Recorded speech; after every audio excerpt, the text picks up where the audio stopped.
Good Saturday morning, Hobbyverse. My name's John Newman, Sports Card Nation. This, however, is Hobby Hotline, episode 41. I'm joined to my right on the screen, Chris Harris from StaleGum.com, and to his right, Ziggy No from Sports Cards Daily. Great show on its own right. And obviously, every week, not with this hobby, nothing short. No shortage of topics to talk about. I figured, how are you gentlemen? Before we get going, how are you guys today? Excellent. All Excellent. right. Great. Happy Saturday, everybody. Beautiful day outside the DC area here. It's almost like a nice fall day. So Yeah. having a Fall great day. finally came. So Yep. So the latest news to break, if you will, is some Beckett graded slabs surfacing that are not genuine. And a lot of hoopla around this, and there should be. I mean, this is not a good thing, and we want to protect everyone in the hobby if they partake in the graded card niche. But this, the thing that struck me with this store is we sort of react like it's the first time ever, and it's really not. And it's happened to Exactly. And to be fair, to spread the wealth around, it's happened to PSA as well in the past. So, I guess the slab in question, or the one that kind of broke the story, came from China. It was a Kobe Bryant or LeBron James. I should take that back. LeBron James. Yep. And but again, this is not the first time. We can get into. I mean, your thoughts on this, and I know and I don't want to paint one particular part of the world but a lot of fake stuff comes out of China. Patch cards. I'm not even talking about graded cards, but a lot of times when I'm on eBay or selling sites looking at cards, and I'm honest, so I'm going to say it, but when I see like China as listed as the place of origin, right off the bat, I sort of get an uneasy feeling. And so, but you can always kind of hang your hat on graded stuff that, well, if it's slabbed, then it's good. It's been, but we the last few years we've realized that that's not even the case anymore either. So your guys' thoughts, kind of piggybacking off what I said, and Sure. anything else? Sure. I think you made a very good point, John. I think for everybody, there's a lot of new people in the hobby. This is not a new story. It has happened before. It will happen again. It will get even better. And the reason for that is simply it's money, right? There is a lot of new people, a lot of money in the hobby. It's going to bring fraud, counterfeits, shadiness. And I agree with you. It's funny. When I got in the hobby, I was the same way. I didn't buy or sell outside the U.S. And it's only, I think, in the last maybe 18 months, I kind of freed that up, thinking, hey, it's just a great global economy. I can trust everybody. But you're right. There's some concerns there. My question, real quickly, is the person spotted that because they apparently had the same identical card that they were able to match the serial numbers. If I'm a collector, what experience would you tell people they can do to protect themselves? Like, what can you do? That was a very well made counterfeit. It looks damn good. yes. Yeah. I think the only thing that was off was like the font on the label was a little different, but that was it. Yep. So, and it was a common card too. That's another thing to point out. One of the challenges we have with the rise of these graded base cards or graded, single refractors is that those are easy to make more, right? I can get a bunch. I can buy Zions for very cheap off of, wherever I might find them bulk and raw, slab them up, put tens on the label, and now have increased their value with no investment. Yeah, the one thing you can do, and I'm big into grading, and I'm actually what I'm about to say, I'm guilty of breaking this myself. Is you probably should, especially on a huge card, something major. You probably should, you see a lot of people blur out the serial number or put something over it. So I post graded. I'm not gonna lie, I post graded cards sometimes, and I don't do that, and it's like, I don't know. I probably should, but I'm like, a lot of, not that the cards I'm posting are terrible, but if someone wants to Fugazi that card, I would think they would probably pick maybe something a little on the next level. But no, I'm the Cardboard Church. This is iced coffee, but I like the thought. But this is straight up rum. straight rum. I I got a couple hours before that, but Water. yeah. I mean, the other thing you can do is one of the ways to tell. And I mean, it's hard. This like you said, Ziggy. This was a pretty good fake. The way to tell with Beckett fake slabs is the print is not as bold, the font, and the other thing is they do their flips. That's what those cards with all your subgrades and their logo. Mm-hmm. They come from a sheet, so they're perforated. So you will see, and it's not. I mean, you might have to even use a magnifying lens, but you can see, especially at my age, you just have to in general. But you will see kind of like a ticket, almost like a crimping on the top where it's separated from the other flip. Almost like a postage stamp, right? Yeah, exactly. Thank you. What about the Chris? holograms that they brag about? Was that counterfeited as well? I'm assuming so, because that would be now I'm going to stick up here for Beckett grading, something I don't always do, but in this case I'm going to do it. I mean, let's be real. These counterfeiters, whether they're counterfeiting an actual card or in this case a slab, they're counterfeiters.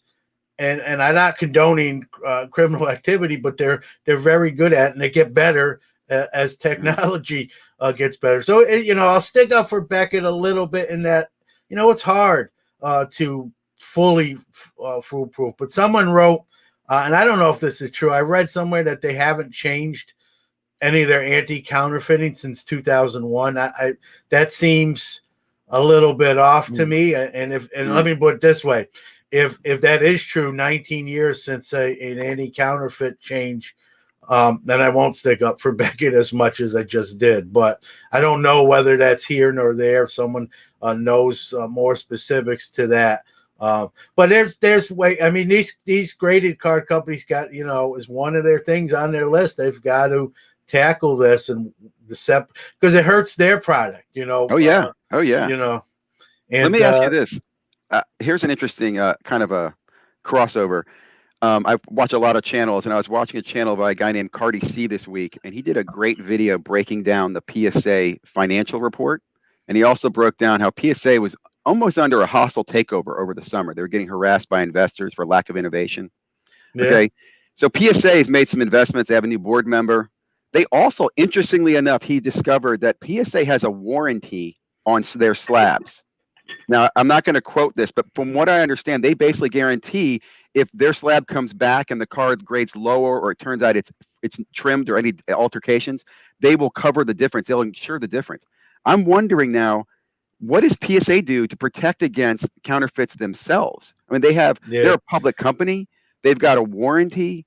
Because again, these slabs, again, you can counterfeit the hologram too. So yeah, well, they changed their label. They put the new hourglass, and it's the hologram. I mean, it's easy for me to say because I don't have to do anything about it, but you really have, as these companies, they have to stay ahead of the curve. I wonder, and if someone knows, I wonder if they even have like a department within their company that deals with this stuff, like an anti-counterfeit. Sure, they have department. to. Yeah. PSA does. If not, they better. Yeah. If not, they better get one. Set up soon, because we've learned, especially in the year 2020, with this booming hobby year, if there's money to be made scrupulously or unscrupulously, people are going to do it. And these companies like I just mentioned, PSA, Beckett, SGC. They need to protect their brand, their product, and you don't want to be, you don't want to see BGS fake slabs controversy on the Hobby Hotline screen here. If you're back, it's not been let's be real, it's not been a great year for Beckett grading. Maybe financially it has, but outside of that, they two of their top graders were hired by CSG, which are launching soon, and now this. And again, like we said too, it's not the first time this comes up, but every time it does, it's funny when a story breaks everyone acts like it's never happened before. This Yeah. is terrible.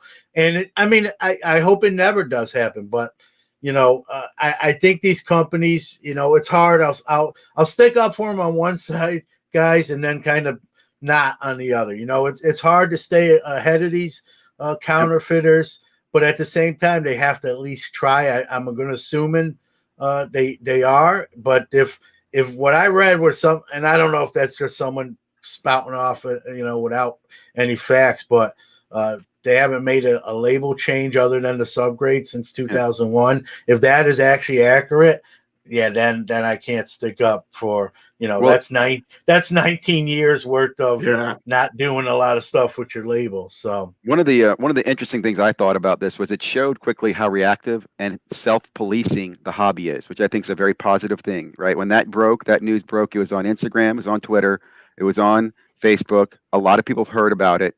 And I think that's a positive thing to look at. My question again for people out there, right? If you're concerned, talk to some experienced people, figure out how to validate these cards before you make these decisions. I'm also curious to know what actually is going to happen with those cards. I mean, I didn't see the conclusion. Did that owner bring them both to send them both to Beckett and say, hey, one of these is invalid, or did he crack it, or what will happen with those? Yeah, I haven't heard, but I know here's a comment from Troy. Who's commenting on Beckett's reaction. They acknowledged it. Beckett, we are aware, but he's if you read this, he's upset that they didn't be more proactive and tell people what to look for. I kind of did with the perforated flips and the bold print. I mean, that information's out there. Could have been. I think Beckett wanted probably to address it so they didn't look like they're trying to hide from the fact, but they probably also didn't want to give away more. the tells either. Yeah, but that make stuff's it easier out there for other people to, Yeah, but that stuff's out there, Chris. Like that's let me also say another devil's advocate thing. Okay, let's be honest. They need to validate that's actually real. Someone can Photoshop the hell out of a slab and make it look like they're two duplicate slabs. They could. So I say that because when I see scam reports or someone says this person scammed me, the first thing I tell that person is, look, I need to validate this before I can go after that person or say anything, right? So BGS probably is like, okay, this is out there on the internet. I need to validate it. Give me some information. I need to find out what happened. So I can understand that. And again, that's very easy to do on the internet, right? It's very easy to even make things look like they're fraudulent to break your confidence. So I hope that we get more information on what happens and I hope in the future, maybe someone's watching and say, hey, here are the steps to take, or here's what's going to happen in the future. Because like we said, starting this off, this isn't the first time. It won't be the last time. And our goal really is just educate people and make you aware, and again, leverage that community that the hobby is to share that information, right? Luckily, the guy didn't take that and go, hey, you know what, I'm going to sell it to somebody else and screw the next person down the road. That's a wonderful thing that did not happen. Yeah. That hobby person said, look, there's a problem. Let me show you the problem.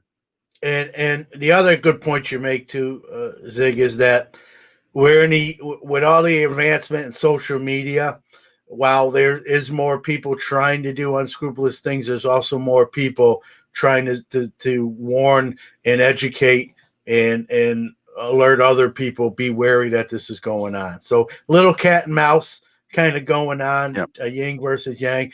But, that's a good thing. Information is knowledge. And it's sad that we have to have this conversation, but it's also good that there are people out there, if you want to call them watchdogs or gatekeepers, whatever term. I don't like to label things. I just like to say people looking out for fellow hobbyists. That's a good thing. It's a double-edged sword. You can't believe everything you always read too. You gotta do a little research yourself, not be completely lazy, but hopefully, these graded companies, not just Beckett, this has happened to PSA too. We're talking about Beckett now because this story kind of just broke. But this is kind of, again, another, shot over the bow to these companies, that there are people out there, looking to do this kind of activity and make some money illegally. And, my advice to consumers, as someone who buys graded cards myself or submits them as well, if you're going to buy a significant card, let's just put it that way, do is ask questions. ask questions of the seller, like, hey, how'd you acquire this card? Yep. Get sort of, I've done that, maybe not even in a graded card purchase, but in just a purchase. And you can get a vibe from someone in there by their responses that some don't seem right.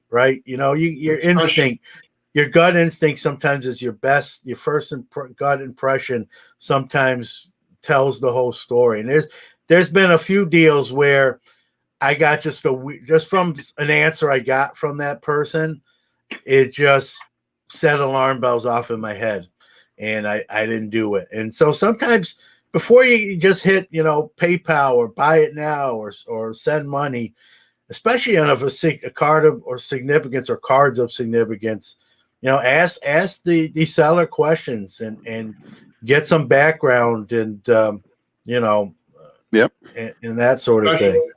Especially if it's that has a high pop number. Yeah, again, that's what I'm saying. They're easier to counterfeit those. Rookie. Yeah. Well, let's talk a little bit about the Dallas card show. Yeah, cool? and we're gonna if Brad and Rich are there, they're gonna call in. Let me. Okay. And the reason I want to mention that, well, I guess before we get into that, as we're waiting to hear from these guys, I'm excited because this is like, first of all, I think of Dallas as almost kind of like the heart right now of the modern sports card industry, because you do have Beckett down there, you have Panini down there. I think Topps is down there. Well, so I assume a lot of those big vendors are down there. I'm wondering if this Panini setup. I also noticed yesterday, if you follow Panini, they dropped early access Prism blasters that sold for $50 in a second. So I'm wondering, are they doing any promos going on at the show? I just think there's got to be a lot of excitement. I did watch last night on there was Bench Clear Media, had a bunch of YouTubers on there talking about the show, which was great to just hear the insight and the energy. It makes me think about the National, and I just want to hear anybody out there watching their thoughts. What are your guys' thoughts about the Dallas show? And it's going to be quarterly moving forward too. Well, listen, anytime, I hate talking about the pandemic, but we have to because it's ongoing. Numbers are spiking up here in New York too, but even across other states. And shows have really taken it on the chin. We've had a lot of virtual events, which is kind of unique and innovative, and you adapt to your environment. It's nice that you at least have something rather than just let stuff go by the wayside. So whenever you hear a show going on, like you said, I'm a little jealous here in New York. We're not having any shows, and so we'll have to live vicariously, I guess, through them. With this Dallas show, I know a lot of people have traveled from out of state as dealers. It's almost the way it sounds like to me, and I'm going to bring Brad and Rich on here in a second.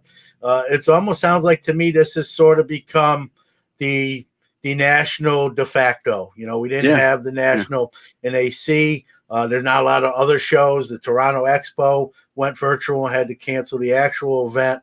And here we have a show where dealers are traveling. A lot of people are attending, and it's become sort of like the next best thing. Hey, it's the unofficial. To me, it sounds like it's become the unofficial national. I was going to say that I'm considering going to it next quarter or the quarter out. And real quickly, I do want to mention, you're right. The expo, the virtual expo, is coming up, I think, the 21st, next weekend, right? The Toronto one. I think so, yeah. And Sports Card Live, one of our co-hosts, there he is, right great there. show on that. So check that out. I'm looking forward to checking that show out because that is going to be very trade show like. It's going to be international with Canada and the U.S. and Chicago kind of combining. So that should be interesting. And I'll also mention in December, eBay and Sports Card Investor are doing another virtual, and it's a free virtual as well. And I'll say this: when eBay did the last one, eBay dropped like $20,000 in free cards. So you guys should check that out. You have an opportunity to win some free cards on that one as well. So a lot of cool things coming up in the hobby as far as virtual conferences. And like I said, I'm looking in Q1, maybe trying to go down to Dallas for the trade show. Yeah, Wisconsin's bad there. Cardboard Church talking about how it's hitting there. So let's bring Brad and Rich on together. Sharing the screen. We'll see how this goes. We're gonna go 5. We're gonna have 5 people in the room. Welcome, gentlemen. Good morning. What's up? What's up? Good morning, Hobby Hotline. So give us the floor report here. Like, how's it been? How many people? Is everyone masking up? How far are people traveling in that you know of to this event? So we know Matt If I do, they're in one of these showcases. Royals 417. He's from I have some Kansas other City. basketball, too. You can open up showcases. He's here. You can open up The show's big. It's big. It's about 410 booths. That one's hard. Just open it up. Everybody's pretty much trying to stay safe, trying to stay masked up. We can get it. Are Panini and Topps there, No, Brad? no, none of the manufacturers are here, unfortunately. But how about grading? Not to cut you. How about any of the grading companies? So actually, JSA is here, and I dropped off 3 baseballs this morning to be graded. Good morning. They said that should be done by noon, which I was shocked at, but I'm actually pleasantly surprised. Pretty much everybody's masked up. I mean, if you look at it, about 95% everybody's masked I up. wish I had rare stuff. It's still kind of early. Rich said it was a zoo yesterday, last night, but it's still kind of early. You know, it's still 10:30 here. People are still grabbing breakfast. So in the next 15 to 20 minutes, I expect it to get absolutely packed. I saw Dr. Beckett here. Hadn't seen Steph and Ange yet. I haven't seen any of the other usual suspects. But I'm sitting here. He's sitting with me. Hi there. Good morning, Hobby Hop. Rich. Morning. So, Rich, I don't know. I mean, this is your neck of the woods, Brad, too. But dealer-wise, do you know where people have come in from to set up at the show? There's dealers and customers from all around the country. Yeah. And in fact, I know at least one of the. I am the Sherpa for a friend of mine who's down from Canada for the show, and I know some who's down from Milwaukee. We met people, including Royals 417, who's down from Kansas. They all drove down. I know that Kit Young from California sent 2 of his employees to buy cards. So this is probably the closest thing we're going to have this year to a national show. Yep. Are there any live events going on? Any like conversations or box breaking going on, or is it just? Oh yeah, in fact, it's too bad they're not here. But directly across from my table / booth, yesterday there were a couple of Instagram models that they were using as. Oh yes. We need some photos for Instagram. Booth babes. I was spending the day yesterday saying, I don't care if I don't make any money. I got the best show in town. Love it. Love it. I had a question. What's the next best thing to graded cards? Attractive women, right? So, Exactly. Wait a second. No. John, you have your priorities wrong, except we're both married. I'm married, so that's where I'm at. We both. Otherwise, your priorities. 21 years too, so that's next level. Yes, I mean Kyle Robertson's a really good promoter. Make sure he comes up with new shirts for every show. He does a lot of really good work. So he works very hard on this. Sometimes not, like everything else, it's not perfect, but he's really good at promoter. No, this is a hard question to answer, Rich. Do you think the pandemic is hurting the show in any way? You think that would be? You have the honest answer. There's probably 20-30% of the people. John, Who is this one of our regular listeners? Come on, put your mask on and come on back. We have a guest. Have a guest. Hey, John. What's going on? Here, dude. What's up? What are you doing? Good. How are y'all? Good. Oh, it's Ziggy. No. What's up, Ziggy? Good to see you, man. Awesome. This is why I love the hobby. Just hanging out at the show, man. Lots of folks. Did you spend any money yet or not yet? You're doing the what? Spend any money? Yeah, more than my fair share. Let me tell you. I can't find a bloody Trevor Bauer autograph, though. It's really pissing me off. So he won the Cy Young. I need an autograph. So that's what I'm looking for. By the way, I'm so out of it. Who won the MVP awards? Abreu and Freeman. Freddie Freeman and Freeman. Abreu. There you go. Actually, 3B. Herman's. All right, guys, I'm out of here. Good to see you, man. I'll see you later. Hey, I'll watch your live later. Be good. Great seeing you. See you guys. Rich, have they set another date for this? Like I said, I heard it's going to be quarterly. The next date is tentatively January 29th to 31st. But there's a chance but I know Okay.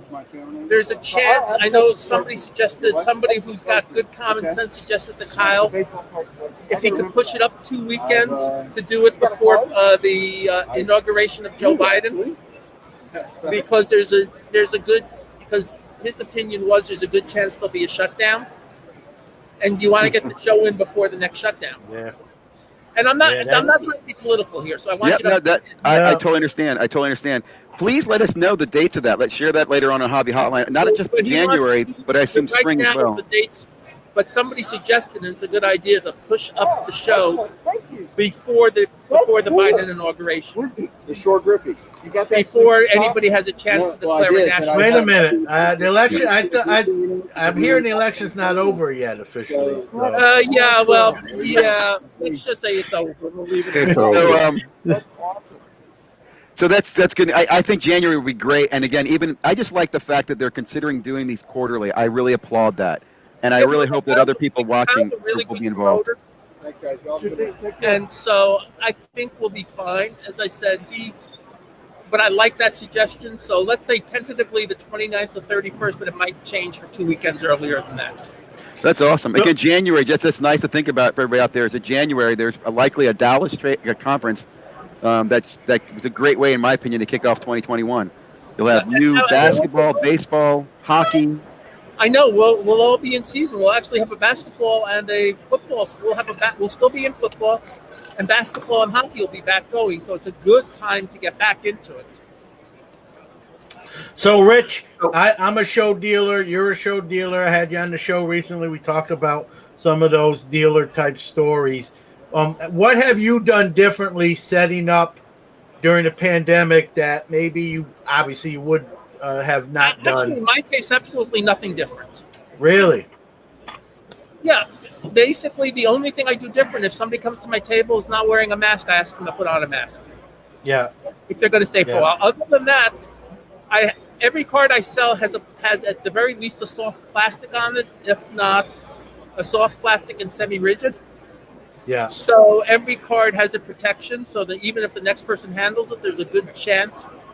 Well, here's the other thing. Here's the other thing with that. I don't want to make this a medical show either. We went from politics to medicine, but they kind of go hand in hand with what's going on. You listen to one medical expert, and they're like, the virus can't be transmitted on objects. It's airborne. And then you hear someone else say, well, it can be, but it's like only 10 minutes. And then after, Yeah, there is some transmission possible, but it's much less likely through the touching of things. That's much less of an issue than the airborne. Yeah. Well, it's the old saying about when back in the old days of the sexually transmitted diseases of, not HIV, but the other thing, everybody said we got it from the toilet seat. Nobody ever wanted to. Chris has got a question, man. We gotta let Chris talk. A couple of weeks ago, I went to the card show in Chantilly, and the one thing that I noticed when I entered is how far apart the aisles were, and how social distancing was being strictly enforced. Well, I will tell you on that because Kyle said originally come before. I asked him, do you need help on Thursday? Yeah, so he says come at 4:00. I came at 1:00 instead because I know better. And so I did some work setting up the tables, and I will tell you, he was absolutely fastidious on making sure there was 6 feet for every aisle. No matter what the aisles were, there was 6 feet. And I'm looking around the show, and the show is crowded, but it's not packed. And so it's been a really good job about setting up. You can see in the background how the people are. It's a little bit crowded, but it's not packed. It's not like a sardine. Are they limiting the number of tickets or timing them so that there's a limit to a number of people in the hall at one time? Well, there were basically, Collin County is a little bit more lenient. Basically, it's like if the room really gets way too crowded, you got to shut it off. But other than that, I don't think they have a specific count. And are there any autograph guests at this show or no? Yes, they are. They're in a separate room. Okay. You know, And- Chris, know it's who- interesting. It's funny. I I don't went to know the who Chantilly still- show that you mentioned. I think as of this morning, I know Bob. As of this morning, and I don't know who ended up coming, who ended up not coming. I know a couple of players did cancel, but I believe Bob Lilly is still coming today, and Drew Pearson is still coming tomorrow, and I'm not sure as to the others. There was a flyer that I posted on my Facebook page with a contact information you can reach out to see who's still coming or who's not coming. Okay. I was going to say, Chris, I was at the Chantilly show, and you're right. In Virginia, D.C. area, they did do some limiting. It wasn't as strict as you had told me on that Friday. Like I went on the Saturday, but they have a limit of how many people they were letting in. They were keeping a count at the front door. They didn't meet the account, but they did do that. And the aisles were like Yeah, lots of twice space. as wide as normal. And they like also almost had a like morning 10 and an feet wide. afternoon session. So they do have 2 sessions. Okay. And they sanitized the room, and everybody left in between the morning and the afternoon session. So it's a little. This is just a full day. So How are this the started. prices? Oh, go ahead. Go ahead. What? How are the prices and deals? I'll say when I was at Chantilly, most of the people were selling at or above eBay prices, in my opinion. There wasn't a lot of good deals. I can't tell you because I don't know the boxing market. Yeah. All I know is I stopped at one of my friend's table who I buy nickel and dime cards from. And he's done some of my shows when I've been a promoter, and we were talking about, do you remember the days when I could actually buy a box from you for $30? And he's got boxes on his table for $5,000. And that's such a world that I know nothing about. At the table next to me, I mean, they haven't done, we don't see a lot of them. They sort of like drop by. Thursday night, they did some deal where they did like a $7,500 deal. Like, okay, that makes my show. And it was dealing with whatever graded cards it were, which is a total market that I know nothing, that I'm not in, and I don't do anything with. Yeah. I mean, it is amazing. I think back to, it was 12 months ago, I was complaining about Prism basketball coming out at $350 a box, and those boxes are $2,200 right now. That is ridiculous. Well, yeah, and I agree with you, but the marketplace is the marketplace. Yeah. And we don't, and we have to let the marketplace do, and I always say this, but yet at my friend's table, who, we talk about, there's this lovely couple. They drive up 3 hours from Austin for every show, and they have walk lists, and they buy boxes at Target and Walmart, and they work on filling their sets at this guy's table. I mean, and they sit there and, and that's a different type of hobbyist. They don't care what Prism boxes sell for. To them, it's a different world. All they want to do is finish their sets, and they're wonderful. They enjoy doing that. It's a couple activity, and it's a weekend activity for them. Yep. And the beautiful thing is there's room right now for these $5,000 Prism boxes, and there's room for nickel and dime cards. Yep. As Brad would say, you do you, boo.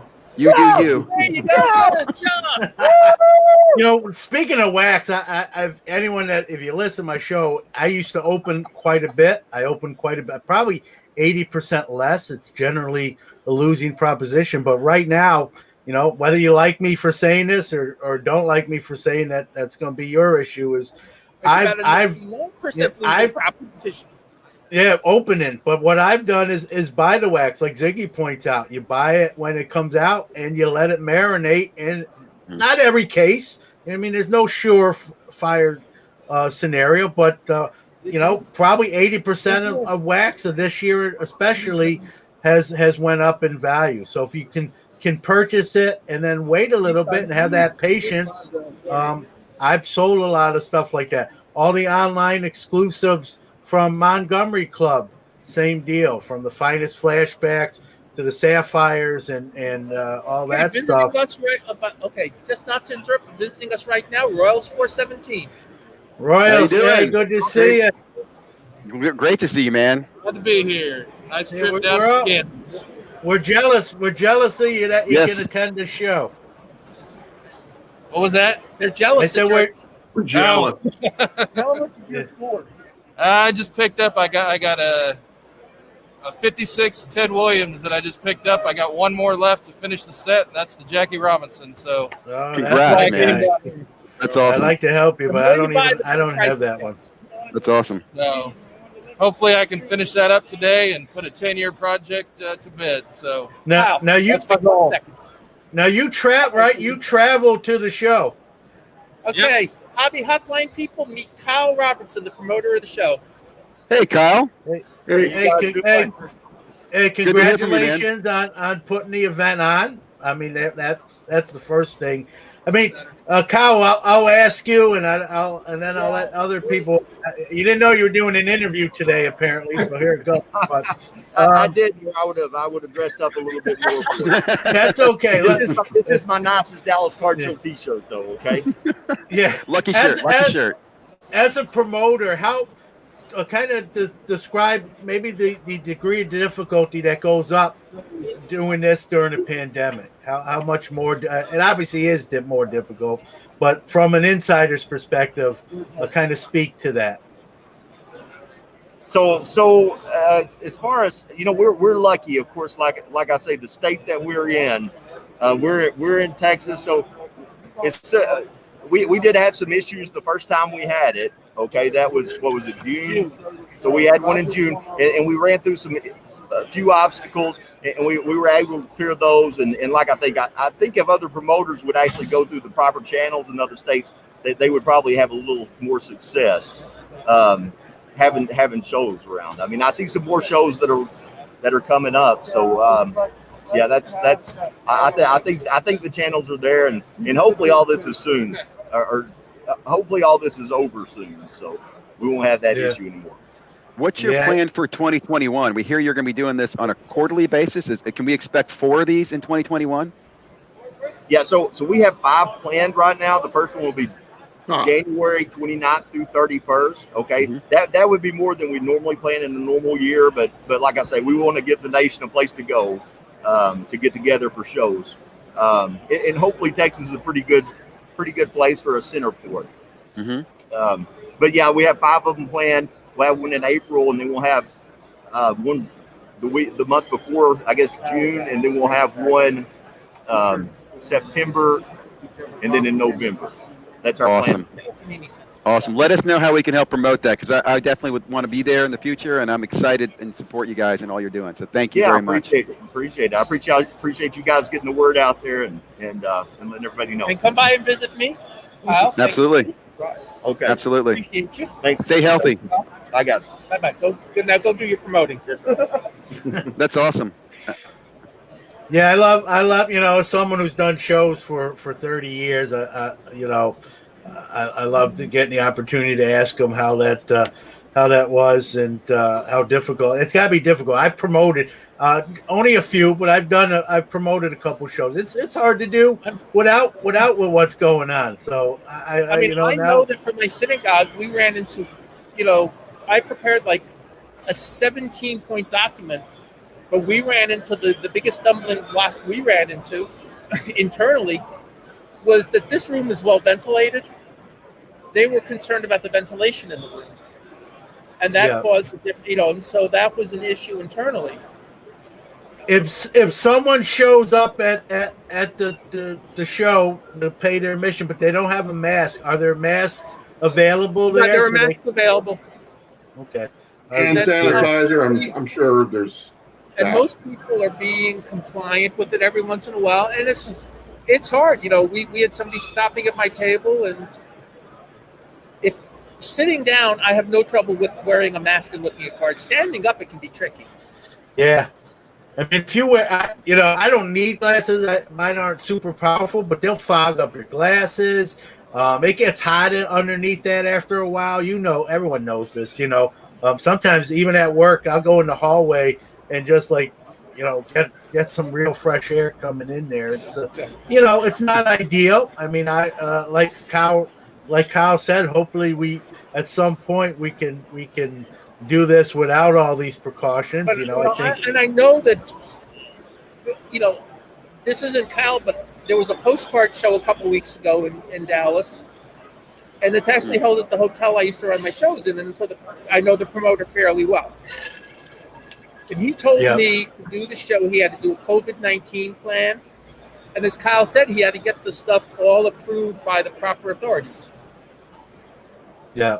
So, There's a lot of Kyle hurdles. said, if you spend the effort and the time to do it, you can run a show. You just have to make sure your facility's good and you follow whatever the state or local regulations are.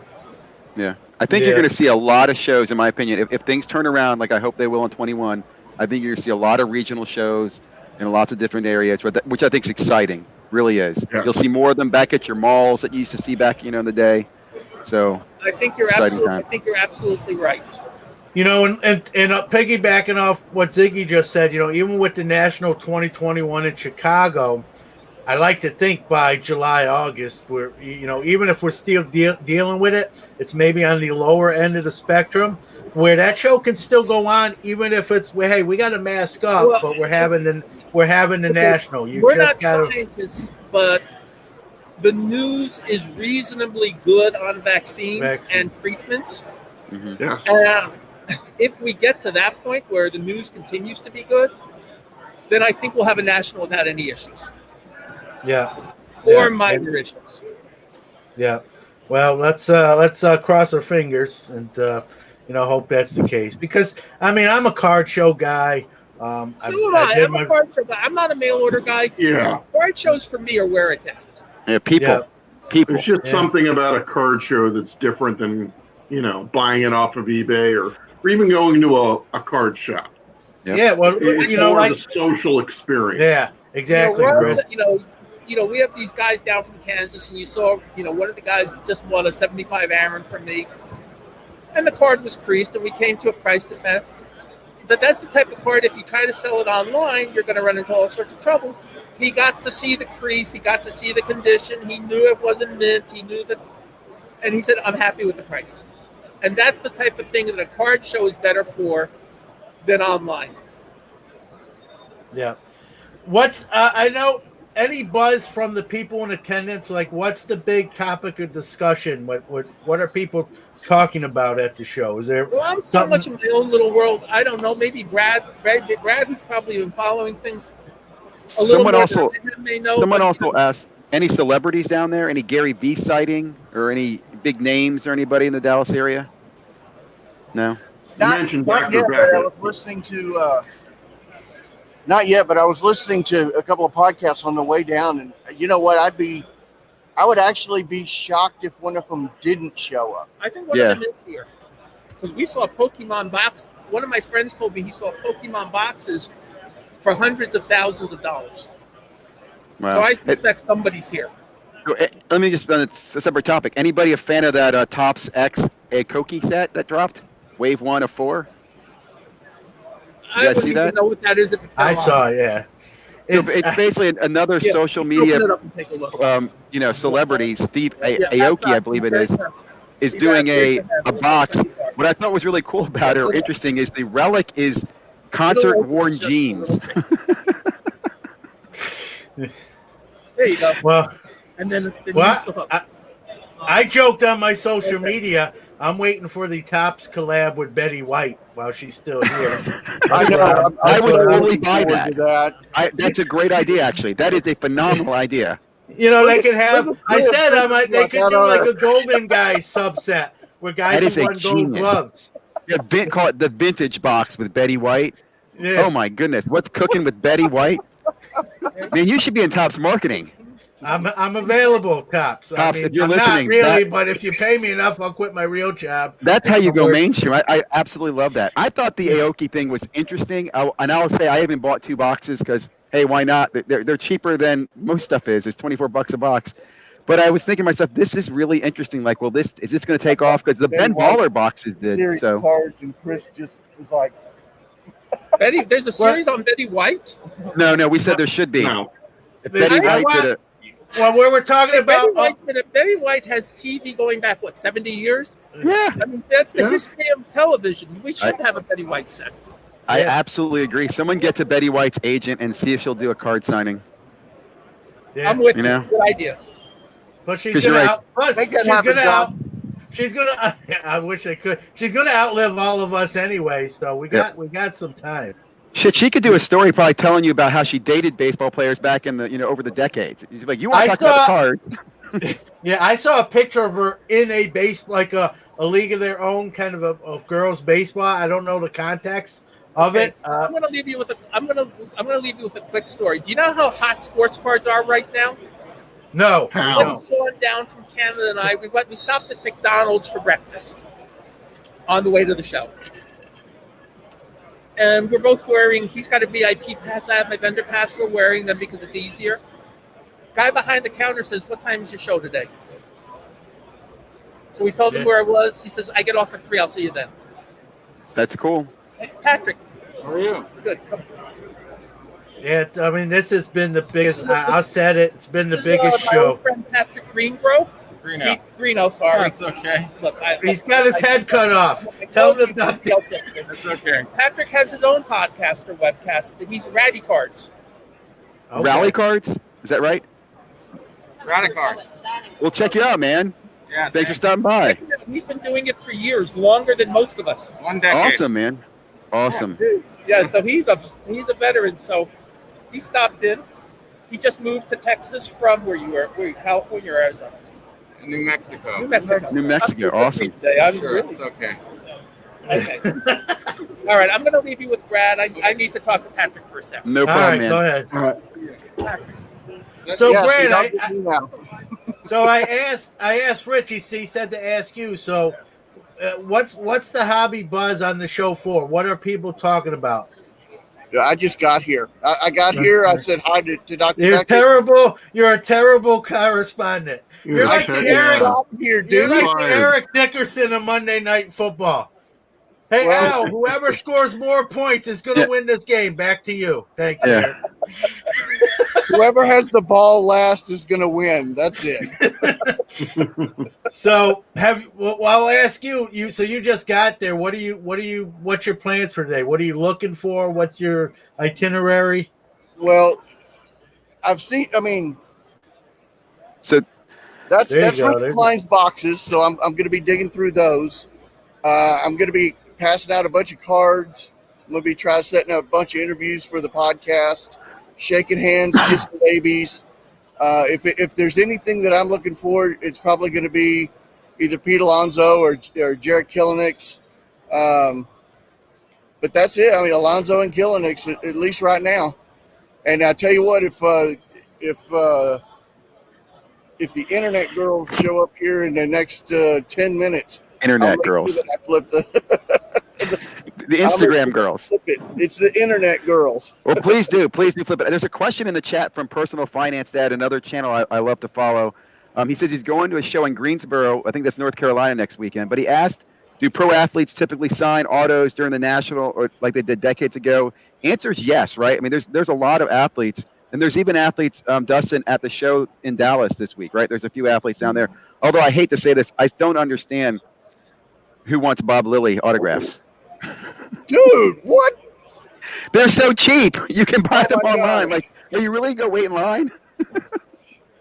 Why are you hating? Why you got to be a I'm hater? not hating. I'm just saying, but they're so prevalent. They're everywhere. Don't I'm make me just start. shocked. Don't make me start an internet campaign against you. I'm just teasing. I wouldn't want to do that. Hey, but we need a little controversy, right? Yeah, why there you don't go. why don't they have like a real Redskin out there, like one of the Hogs, Wow.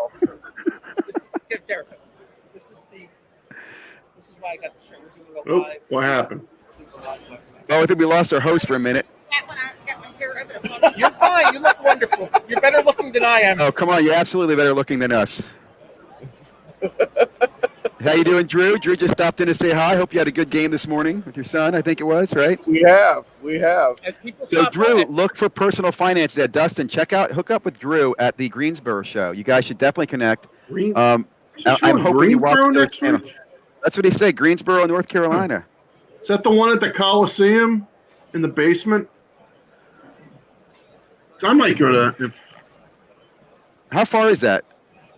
from Washington. It's about a 5-hour drive. Yeah, I won't be able to. I got the kids next weekend. They Yeah, won't sit in the car for 5 hours. So I usually go to the one in Raleigh because that's kind of like 4 hours. It's good for a day, but 5 hours I usually Good morning. Anything special to help you with, sir? So I see Ring John for the pulling night. his normal disappearing act There's in the middle John. of the. He was just testing things. It was his bathroom break. Oh, now he's frozen. No, I don't think he's frozen. He's just catching up with audio, or maybe he's reconnecting. Like the stream is live, but he doesn't know it is. Can you hear me? We can. We got you. Yep. We can hear you All right. now. That's the beauty of crappy internet. So I want hotspot. So hopefully that's I a understand. one-time deal. But I don't that's know the what you're beauty talking when about. you I'm have on a full hotspot. screen. I You don't guys have- can I don't just have a problem. yeah. Well, welcome. It's a rainy day too, and it's believe it or not, if it rains here, it affects our Wi-Fi. It's weird. I keep telling my wife we gotta look into different options. So, but well, again, it's great to see shows going on.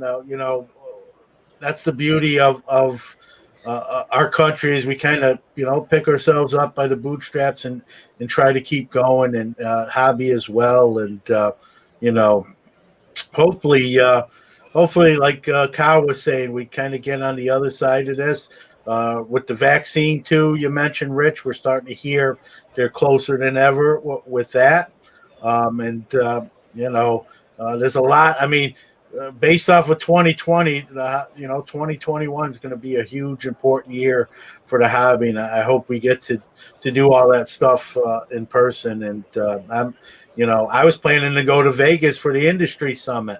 Yeah. I didn't do the virtual. I'm an in-person guy. I'm old school. I like shaking hands and hugs and fist pumps and all that stuff. I do Zoom meetings and this kind of stuff all day at work. I couldn't commit to doing it, for I don't know what it was, 12 hours over 3 days. My attention span's not that good. That's more of an indictment on me than the summit itself. But, hopefully as much as virtuals have been great with what's going on, but obviously I'm old school. I want to see the real I say things. that now. Look, Yep. No, I agree, man. So, Totally agree. I looked up something about that Greensboro show next weekend, and I'll it looks put it like up. it is canceled. What? Greensboro is canceled. This is on Drew the and Dustin, check that out. Inside Pitch Promotions website. Okay, we'll get a confirmation on that from Dustin, and Drew will get back to us on that. We'll have to find out. Real quickly, if anybody's watching, let me just also ask for you to subscribe to the Hobby Hotline. Let's click the like button, subscribe. I know we're coming up at the end. I also think I want to mention real quickly, one of our co-hosts, Brody, will have his show on today as well. I think it's around 7 o'clock or 6 o'clock. So check out Hobby Life. I know Jeremy's off tonight. There's no Sports Card Live tonight.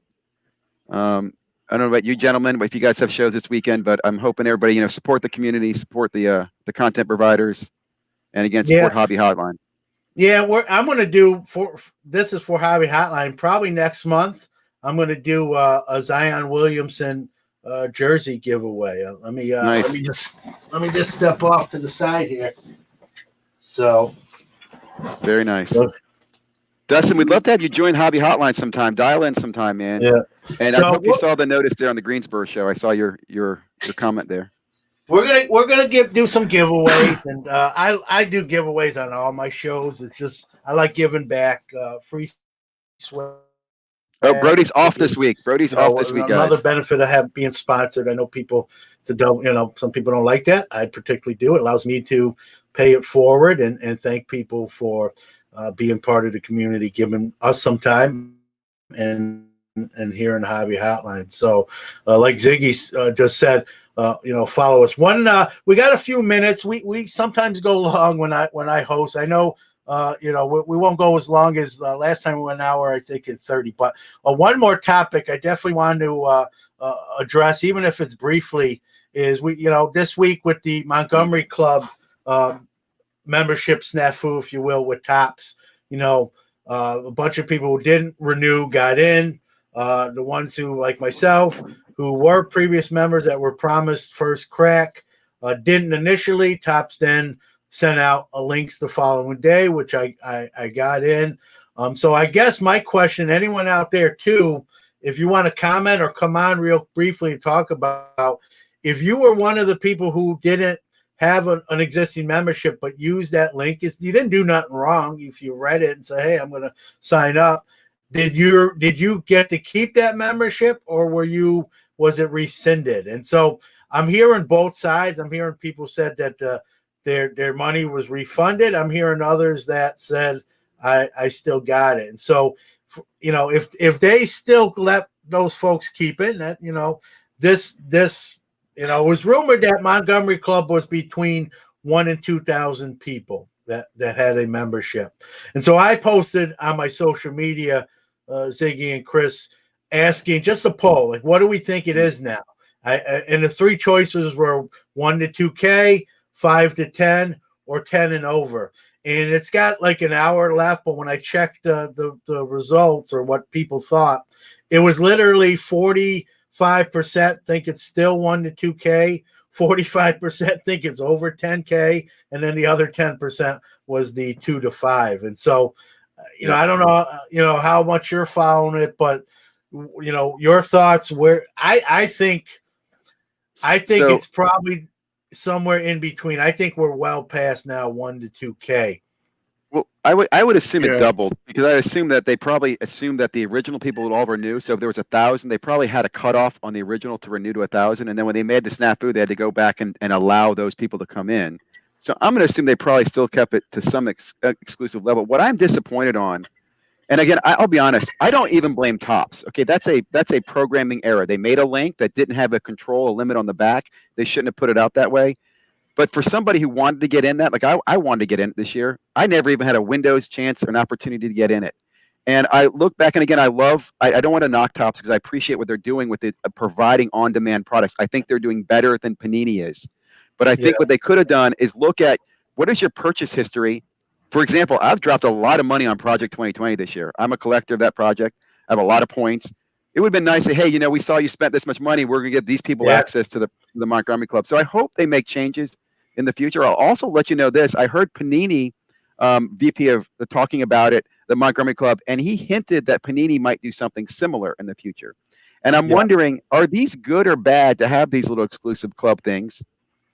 Right. And I think back yesterday, there was a drop of the Prism where if you're in the right place at the right time, you get stuff. If you're in the right club at the right time, you get stuff. It just makes things even more competitive. Yeah.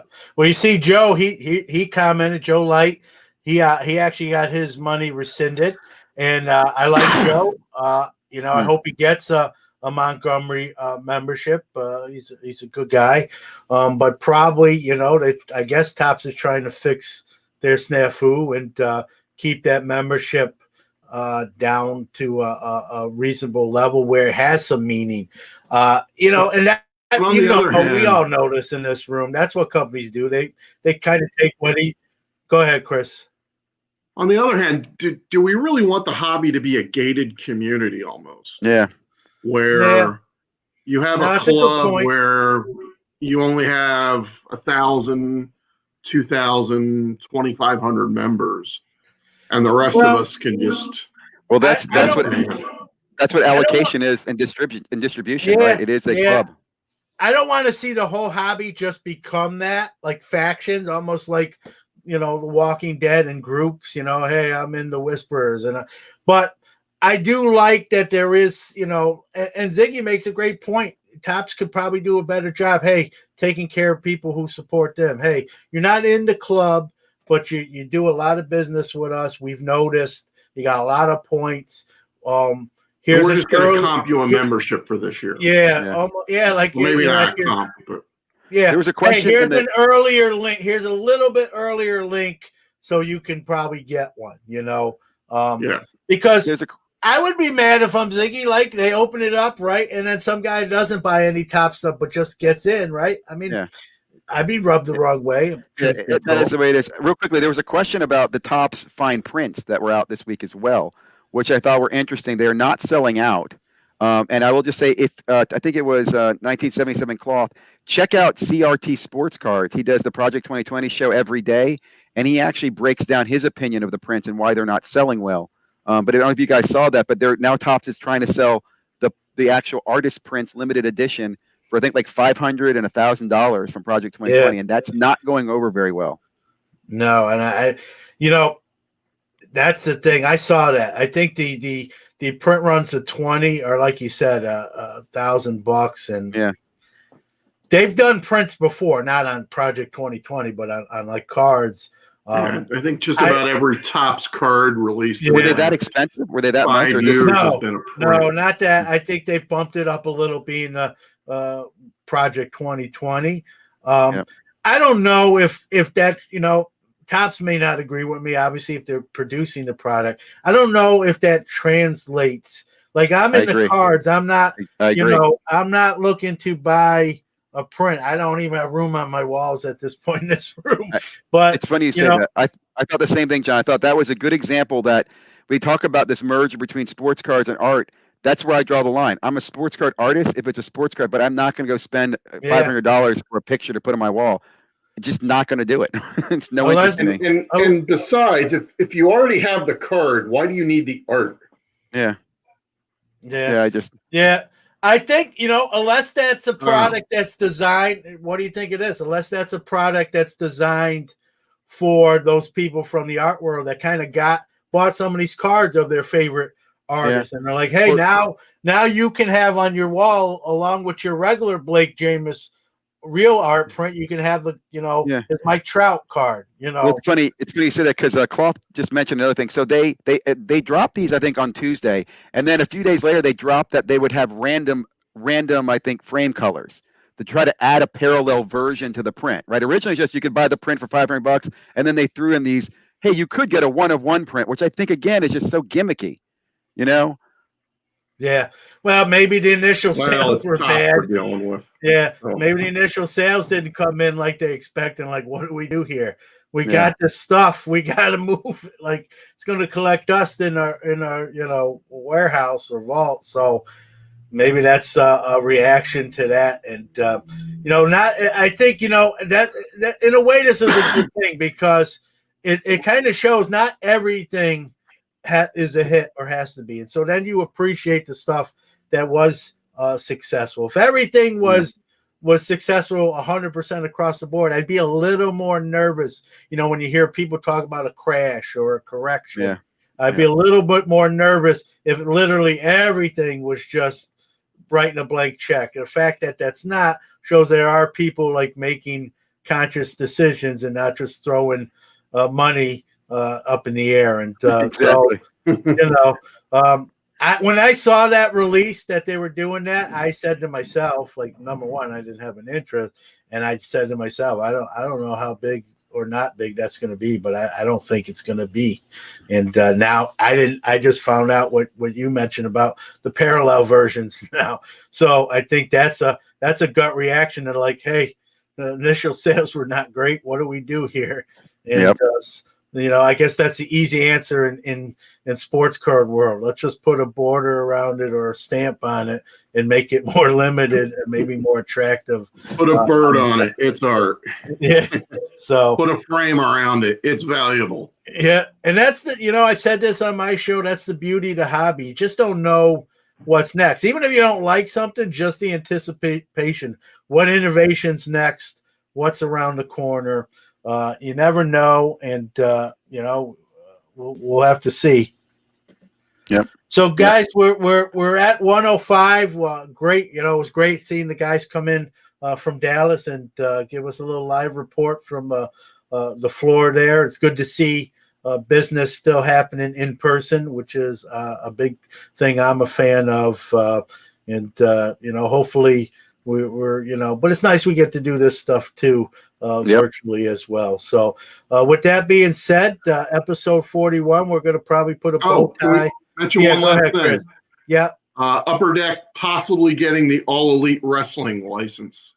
It was kind of alluded to this week.